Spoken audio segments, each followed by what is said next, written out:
তো প্রবাসে আসছি অনেক দিন হয়েছে। তো ভাই বেড়াদার বন্ধু বান্ধব দেশের বন্ধু অনেক কঠিন ছিল, কারণ দেশের বন্ধুরা টাকা ছাড়া কিছুই বুঝে না।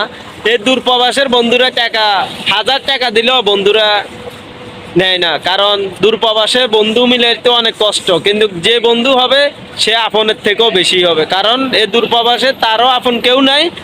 আর দেশে যেরকম আপন সবাইকে পান, মা বাবা পান বা অন্য ধরনের অনেক মানুষকে পান, কিন্তু কে দূর প্রবাসে কেউ নেই। এ কারণে বন্ধুরাই হইলো আসল। ওরাও ভাবে যে একটা বন্ধু বানাইলে মনে করেন বিপদে আপদে আসবে, কিন্তু গ্রামে বন্ধু বানাইলে এরকম আসে না।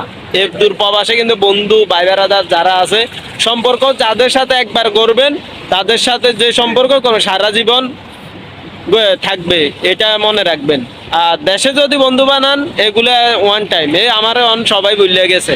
এখন দূর প্রবাসে বন্ধু বানাইতেছি, দেশে যাইলেও কিন্তু বন্ধু হবে, টাকায় কিন্তু বন্ধু আনে না। মনের বন্ধু হলো বাবা বন্ধু।